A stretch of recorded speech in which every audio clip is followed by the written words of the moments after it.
மகாநதி சீரியலில் இன்னைக்கு ஞாயிற்றுக்கிழமை அப்படிங்கிறதுனால தொடர்ந்து 2 மணி நேர ஸ்பெஷல் எபிசோட ஒளிபரப்புனாங்க. ஸோ வெள்ளிக்கிழமை விட்டதோட கண்டினியூ பண்ணுறாங்க. நம்ம அஜய் வந்து வேணும்னே காவேரியை அவமானப்படுத்துகிற மாதிரி பேசினாப்புல இல்லையா, இதனால் கோவப்படுற நம்ம விஜய் வந்து நம்ம அஜயை கூப்பிட்டு, உனக்கு இங்கே என்ன வேலை, இன்னும் 5 நிமிஷம் டைம் தரேன், அதுக்குள்ளே நீ இந்த ஆஃபீஸை விட்டு வெளியில் போயிடணும் அப்படின்னு சொல்லி மிரட்டி அனுப்பி வச்சிட்றாப்புல. நேராக அஜய் அவங்க அப்பாவை பார்க்கத்தான் போயிருக்கிறாப்புல. அவங்க அப்பா கிட்ட போயிட்டு நடந்ததை எல்லாமே சொல்லிக்கிட்டு இருக்கும் பொழுதே அங்கே நம்ம பசுபதி வராப்புல. பசுபதி கிட்ட வந்து பார்த்திங்கன்னா நம்ம அஜயோட அப்பா வந்து அன்பு வந்து பார்த்திங்கன்னா இன்னும் கதையை அளந்து விடுறாப்புல. ஆமாம், நீ ஏன் ஆஃபீஸ் போகல அப்படின்னு அஜய்கிட்ட கேட்கும்பொழுது திருன்னு முழிக்கிறாப்புல. உடனே நம்ம ஆள் அன்பு என்ன செய்கிறாப்புல அப்படின்னா, இல்லை சொத்து ஃபுல்லாகவே வந்து பார்த்திங்கன்னா எங்களுக்கு தான் சொந்தம். இங்கே சொத்தில் வந்து பார்த்திங்கன்னா நம்ம அஜயோட அம்மாவுக்கும் விஜயோட அம்மாவுக்கும் பங்கு இருந்துச்சு. அதில் விஜயோட அப்பா வந்து பார்த்திங்கன்னா சொத்தெல்லாமே பறி கொடுத்துட்டாரு, பிஸ்னஸில் நஷ்டமாயிடுச்சு. இப்போ இருக்கிற எல்லா சொத்துமே எங்களுக்கு தான் சொந்தம் அப்படின்னு சொல்லி வந்து பார்த்திங்கன்னா பயங்கரமாக அளந்து விட்டுக்கிட்டு இருக்கிறாங்க. ஸோ இது ஒரு பக்கம் நடந்துக்கிட்டு இருக்கப்ப இங்கே வந்து ராகினி நர்மதாவை வந்து பார்த்திங்கன்னா கன்னத்தில் அரைஞ்சிட்டாங்க இல்லையா. ஸோ அதுக்காக வந்து பார்த்திங்கன்னா இதுக்கப்புறம் இங்கே இருக்க வேணாம் அப்படின்னு சொல்லிட்டு பாட்டி வந்து முன்னாடியே கிளம்பி போயிடுறாங்க. அதே டைமில் நம்ம காவேரியோட அம்மாவும் நர்மதா மட்டும் தாத்தாவும் பாட்டியும் வந்ததுக்கப்புறம் சொல்லிட்டு போகலாம் அப்படின்னு சொல்லி வெயிட் பண்ணிக்கிட்டு இருக்கிறாங்க. அதுக்கப்புறம் அவங்க வந்ததுக்கப்புறம் வந்து பார்த்திங்கன்னா சொல்லிவிட்டு அவங்க கிளம்பிடுறாங்க. அப்போவே தாத்தாவும் பாட்டியும் ஏன் போகிறீங்க, ஏதாச்சும் பிரச்சனையா அப்படின்னு சொல்லி கேட்குறாங்க. ஆனால் நம்ம காவேரியோட அம்மா வந்து இல்லை அதெல்லாம் எதுவும் இல்லை அப்படின்னு சொல்லிட்டு கிளம்பி போயிடுறாங்க. இதுக்கப்புறம் என்ன நடக்குது அப்படின்னு பார்த்தீங்கன்னா, ரொம்ப நேரம் வேலையெல்லாம் முடிஞ்சதுக்கப்புறம் காவேரியும் விஜயும் வீட்டுக்கு வராங்க. வீட்டுக்கு வந்த உடனே நர்மதாவை தான் தேடுறாங்க. அப்போ தாத்தாவும் பாட்டியும் அவங்க அவங்க வீட்டுக்கே போயிட்டாங்க, தண்ணி வரவும் அப்படின்னு சொல்லிடுறாங்க. இதை எல்லாத்தையுமே இந்த ராகினி வந்து மறைஞ்சிருந்து ஒட்டு கேட்டுக்கிட்டு தான் இருக்கிறாங்க. ஏதாச்சும் வந்த உடனே ஏதாச்சும் போட்டு கொடுத்துருவாங்களோ அப்படிங்கிற ஒரு பயமும் இருந்துக்கிட்டு தான் இருக்குது. அதுக்கப்புறம் நான் வாங்கிக்கிட்டு வந்திருக்கிற சாக்லேட்டை கொண்டு போயிட்டு நான் நர்மதாவுக்கிட்ட கொடுத்துட்டு வரேன் அப்படின்னு அவங்க வீட்டுக்கே போகிறாங்க நம்ம காவேரி. அங்கே போன உடனே நம்ம நர்மதா வந்து நடந்த எல்லா உண்மையுமே காவேரி கிட்ட சொல்லிடுறாங்க. இதை கேட்ட உடனே நம்ம காவேரி சும்மா இருப்பாங்களா, வந்துச்சு பாரு ஒரு கோவம்.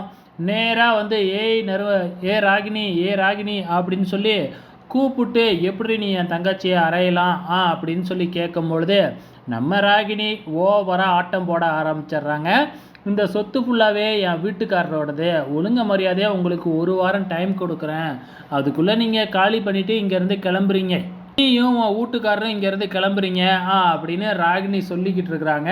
ஸோ இந்த மாதிரி ரொம்ப லென்த்தாலாம் டைலாக் பேசுனாங்க நம்ம ராகினி. ஆனால் இதையெல்லாம் கேட்டுட்டு வந்து பார்த்திங்கன்னா நம்ம விஜய்க்கும் சரி காவேரிக்கும் சரி பயங்கரமான சிரிப்பு தான்.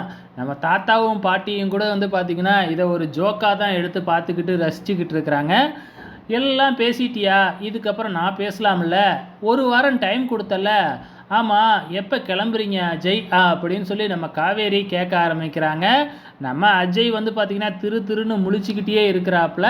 ராகினிக்கு ஒன்றுமே புரியவே இல்லை. அதுக்கப்புறம் தான் நம்ம காவேரி கொஞ்சம் கொஞ்சமாக உண்மையை சொல்ல ஆரம்பிக்கிறாங்க. ஆமாம், நீ சொல்லிக்கிட்டு இருக்கல இந்த சொத்துலான்னு, இந்த சொத்து ஃபுல்லாகவே விஜயோட அப்பாவோடது, அம்மாவோடது இல்லை. இங்கே வந்து பார்த்திங்கன்னா தாத்தாவும் பாட்டியும் விஜயை பார்த்துக்கிறதுக்காக தான் இங்கே வந்தாங்க. ஸோ இந்த தாத்தா பாட்டியோட இலவச இணைப்பாக வந்தது தான் உன் மாமனாரும் மாமியாரும்.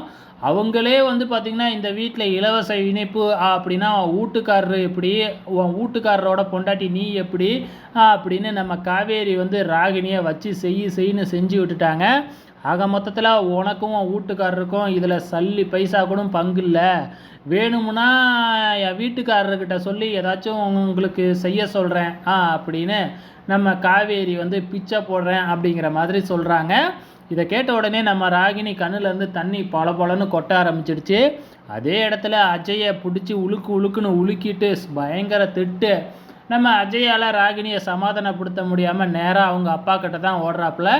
ஆனால் அதுக்கு முன்னாடி நம்ம ராகினி ஃபோன் பண்ணி எல்லா விஷயத்தையும் பசுபதி கிட்ட சொல்லிடுறாங்க. பசுபதியும் நம்ம இப்படி ஏமாந்துட்டோமே அப்படின்னு பயங்கர கோவம். இங்கே அஜய் வந்து அவங்க அப்பா கிட்ட எல்லா உண்மையும் தெரிஞ்சு போச்சு, இப்போ என்ன செய்கிறதுன்னு தெரியல அப்படின்னு சொல்லி புலம்பிக்கிட்டு இருக்கிறாப்புல. அந்த இடத்துக்கு வர்ற பசுபதி நம்ம அஜயை போட்டு புரட்டுன்னு புரட்டி எட்டி உதைச்சி அடித்து பிரித்து மேய்ஞ்சிட்றாப்புல. ஆனால் நம்ம அன்பு எப்படியோ சமாளிச்சிட்றாப்புல. நாங்கள் பொய் தான் சொன்னோம், நீ மட்டும் பெரிய ஓக்கியமா காவேரியை பழி வாங்குறேன் அப்படின்னு சொல்லிட்டு வந்து பார்த்திங்கன்னா, நீ தானே வந்து பார்த்திங்கன்னா இந்த கல்யாணம் நடந்தே ஆகணும் அப்படின்னு என்னென்ன கிறுக்குத்தனம் என்னென்ன ஃப்ராடுத்தனம்லாம் பண்ணினேன், நீ செஞ்சால் அது நியாயம், நான் செஞ்சால் அது தப்பா அப்படின்னு வந்து பார்த்திங்கன்னா பதிலுக்கு பதில் நம்ம அன்பு பேசி எப்படியோ சமாளிச்சிட்றாப்புல. அங்கேருந்து ராகினியோட அப்பா கோவமாக போயிடுறாங்க. அதுக்கப்புறம் இந்த பக்கம் நம்ம விஜய் வந்து பார்த்திங்கன்னா இங்கே அன்பும் அஜயும் பேசிக்கிட்டு இருக்கிறத வந்து பார்க்குறாப்புல. உனக்கு இன்னும் ஒரே ஒரு சான்ஸ் தரேன், உங்கள் அப்பா சொல்கிறதெல்லாம் கேட்காம ஒழுங்காக இருந்தினா பார்க்கலாம், இல்லைனா நீ நடுத்தருவில் தான் நிற்கணும் அப்படின்னு நம்ம விஜய் வந்து அஜயை வார்ன் பண்ணிக்கிட்டு இருக்கிறாப்புல. வெயிட் பண்ணி பார்க்கலாம் இனி அடுத்த வாரம் என்ன நடக்க போகுதுன்னு.